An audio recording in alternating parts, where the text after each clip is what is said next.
नमस्कार, good evening India. करते हैं भारत के एक और महान कवि या यूं कहें कि भारत के आदि कवि की। आज वाल्मीकि जयंती है, यानी महर्षि वाल्मीकि जी का जन्मदिन है और उन्हीं की जिंदगी के कुछ अनदेखे अनजाने पहलुओं पर बात करने के लिए एक बहुत ही खास मेहमान हमारे साथ स्टूडियो में यहाँ मौजूद हैं। इस वक्त स्टूडियो में हमारे साथ हैं श्री गोपाल पहाड़िया जी। आप हैं social activist. Good evening India में बहुत बहुत स्वागत है। नमस्कार। नमस्कार। वाल्मीकि जी की जब हम बात करते हैं, महर्षि वाल्मीकि जी, हम सब जानते हैं कि रामायण जैसा महान एपिक उन्होंने लिखा, उसकी वो रचयिता हैं जी। लेकिन ऐसा क्या हुआ कि इतना बड़ा महाकाव्य उन्होंने लिखा? उनकी जिंदगी के ऐसे कौन से पहलू थे जिससे हम बिल्कुल अनजान हैं? हम चाहेंगे कि आप हमारे साथ वो शेयर करें। तो एक कहा जाता है, मान्यता है कि पूर्व काल में जी। भृगुवंशी ब्राह्मण के घर में अग्नि शर्मा नाम के ये व्यक्तित्व पैदा हुए थे। शुरू में इनका वेदाभ्यास वगैरह में मन नहीं लगता था, पिता के कहने पर भी नहीं करते थे।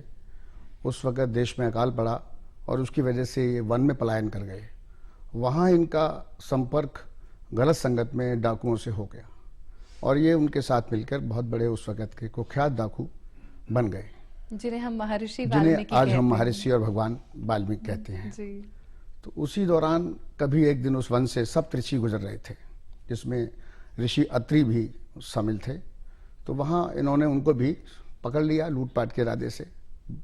तो उन्होंने ये एक प्रश्न किया इनसे कि तुम ये गलत काम करते हो, ये पाप है, किसके लिए करते हो? इन्होंने कहा मेरे परिवार के लिए, पत्नी या बच्चे या माँ बाप। बोले कभी जानने की कोशिश की है कि क्या आपके इस पाप में वो भागीदार हैं? बोले हाँ बेशक हैं। क्या पूछा है? नहीं पूछा तो नहीं है, लेकिन मुझे लगता है वो इसमें मेरे साथ है। तो बोलो जाके पूछ के आओ, उसके बाद ये करना। हम यही हैं, आप पूछ के आओ। इनको यकीन नहीं हुआ। उन्होंने कहा कि नहीं तुम चले जाओगे, मुझे तुम बेवकूफ़ बना रहे हो। कह रहे नहीं, हम नहीं जाएंगे। तो वो उनको बांध कर पेड़ के साथ और पूछने चले गए। यानी उन ऋषि को उन्होंने पेड़ से बांध दिया। प्रवृत्ति डाकू वाली थी, यकीन नहीं करते थे, बस लूटपाट करना। तो अपने घर गए, वहां जाके माँ बाप से बात की, पत्नी से, बच्चों से बात की। तो किसी ने भी ये बात को नहीं माना कि हम तुम्हारे पाप में भागीदार हैं। आप पाप करें या पुण्य करें, इसके भागीदार आप स्वयं हैं। ये आपकी जिम्मेदारी है हमारा भरण पोषण करना। तो वहां से उनको एक दिमाग में एक वैराग्य, एक इस तरह की बात आ गई कि ये तो मैं गलत कर रहा हूँ।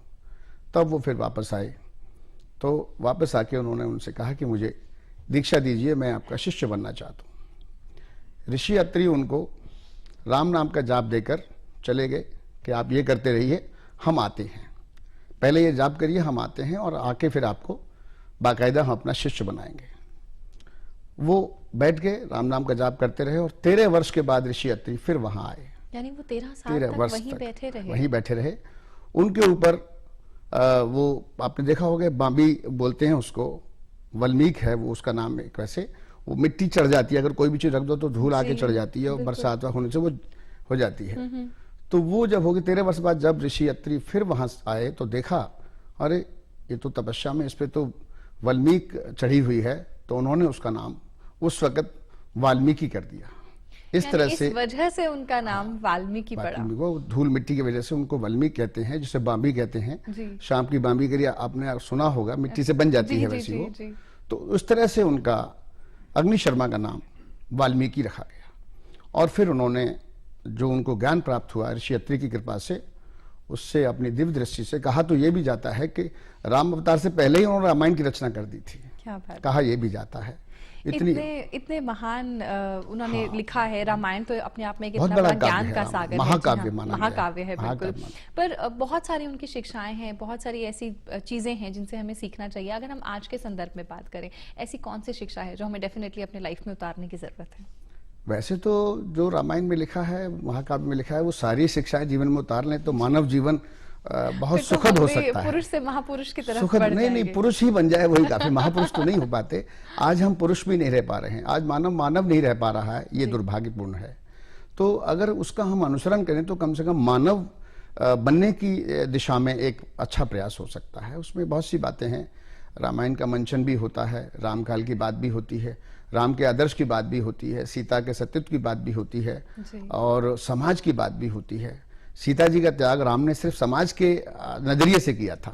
वो जानते थे, अवतरण थे कि कोई दोष नहीं है, लेकिन सामाजिक संतुलन बनाए रखने के लिए एक राजा के लिए क्या जरूरी था, उन्होंने इसलिए त्याग किया था।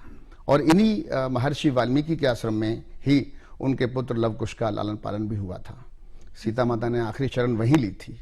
तो वो सामाजिक संतुलन बनाए रखने के लिए उस वक्त तत्कालीन राजा राम को यह करना पड़ा, जिन्हें आज हम भगवान के रूप में पूजते हैं। महर्षि वाल्मीकि ने जो महाकाव्य लिखा, उनके अवतार से पहले लिखा। इतने दिव्य दृष्टि उनकी हो गई थी, इतने वो गुणी हो गए थे, इसलिए आज वो भी भगवान वाल्मीकि हैं। और उनके जो एक तो मैं जहां तक मेरा मानना है, एक तो उन्हीं के जीवन से एक शिक्षा लेनी चाहिए कि गलत कार्य में कोई और भागीदार नहीं हो सकता। जी हाँ। अगर मदिरा सेवन मैं करता हूं तो लीवर मेरा ही खराब होगा, किसी और का नहीं होगा। और ये चोरी मैं करता हूं तो जेल मुझे ही जाना पड़ेगा, कोई और नहीं जाएगा। इसलिए कोई भी गलत काम अगर हम सामाजिक उसमें संतुलन बनाने के लिए करते हैं तो उसके जिम्मेदार हम स्वयं हैं, हमारा परिवार है, हमारा कोई साथी नहीं हो सकता। इसलिए उससे बचना चाहिए। ये एक मूल उनके जीवन से मिलता है जी। और महाकाव्य में जो उन्होंने रचना की है, जो लिखा है, जो रामचरित का उसका वर्णन किया है, उससे तो बहुत सारी शिक्षाएं हैं। सत्य की है, भाईचारे की है, दृढ़ निश्चय की है, ये सारी बातें हैं, आचरण की है, चरित्र की है। पर गोपाल जी, क्या आपको नहीं लगता कि अगर हम आजकल का सिनेरियो देखें, जिस तरह का माहौल आजकल बना हुआ है, खासतौर पर अगर हम हमारे यूथ की बात करें जी, तो कहीं ना कहीं हर बात पर कह दिया जाता है कि अरे ये सब उस जमाने की बातें थी, आज ये सब कहाँ हो सकता है। तो क्या कुछ ऐसा है जो हम आज के माहौल को देखते हुए कितना कितना ठीक बैठता है वो? नहीं, सब कुछ जो उस जमाने में वो आज भी होता है, हो सकता है। आज भी क्या नहीं होता, आज भी बहुत अच्छे लोग हैं, ऋषि मुनि हैं, आज भी तपस्वी हैं, आज भी धर्माचार्य बहुत अच्छे लोग हैं, अच्छे संत हैं। ये और बात है कि आज व्यापारीकरण हो गया है, भौतिकता इन्वॉल्व हो गई है। आज धर्म का भी व्यापारीकरण हो गया है।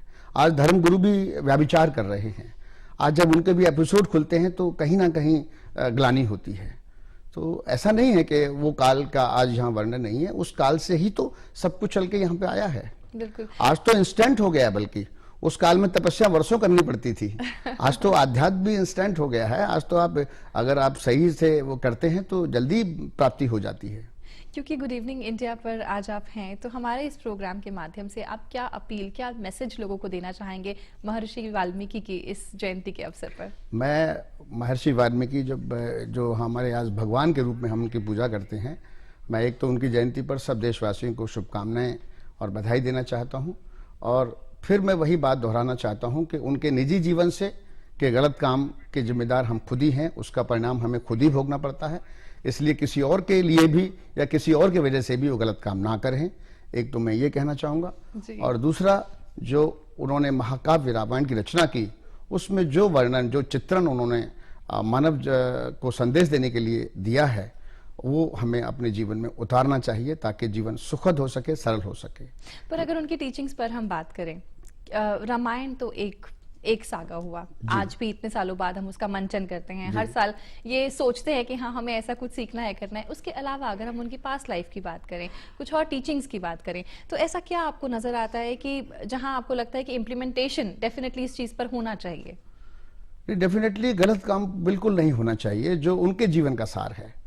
अगर डाकू अग्नि शर्मा से महर्षि वाल्मीकि या भगवान वाल्मीकि बनना है, तो वो जो चित्रण है उसको जहन में रखते हुए हमें नेक रास्ते पर नेक काम करने चाहिए, बुराई से दूर रहना चाहिए जितना हो सके, मानव सेवा में, जितना हो सके जन कल्याण में, जितना हो सके परिवार के हेतु, जितना हो सके अपना सही आचरण करते हुए जीवन को सुखमय और सरल बनाना चाहिए। ये मेरा मानना है और ये बहुत बड़ी सीख है उनके निजी जीवन से, क्योंकि बाकी साधु संत और बाकी भगवान तो वो अवतरण के रूप में उसी तरह पैदा हुए, उन्होंने तो वही वो देखा, चाहे वो भगवान राम हैं चाहे कृष्ण हैं, उन्होंने तो बाल काल से ही लीला करना शुरू की। लेकिन ये ऐसे महर्षि और ऐसे भगवान हैं आज जो किसी और दिशा से किसी और दिशा में गए, बिल्कुल एडवर्स हुए, जो महाडाकू से बहुत बड़े डाकू से बहुत बड़े महर्षि हुए, बहुत बड़े विद्वान हुए और महाकाव्य की रचना करना बहुत बड़े लेखक और कवि हुए, जिनके छंद और जिनकी बातें आज भी मैं नहीं समझता कि इस काल में भी कोई उस तरह का अनुसरण कर पाएगा। तो ये अपने आप में उन्हीं के जीवन से हम बहुत कुछ सीखने को मिलता है और उसमें पूरा सार है। मेरा मानना तो यही है कि कैसे भी हो, जीवन को सरल बनाने के लिए, सुगम बनाने के लिए और मानव का होने का पूरा अर्थ जानने के लिए हमको हर हालत में सही दिशा में जाना चाहिए। और अगर वो दिशा आपके अंदर है, अगर आपके मन में इतनी शक्ति है, तो चाहे आप डाकू ही क्यों ना हो, कितने मर्जी एडवर्स कंडीशंस आपके सामने हों, बिल्कुल you can achieve your goal. बिल्कुल, definitely you must achieve the goal. और ये हुआ है, उन्हीं के जीवन का है। 13 वर्ष बैठे रहे, बिल्कुल। एक संत को, ऋषि को मान लिया कि मैं, मुझे शिष्य बना लो।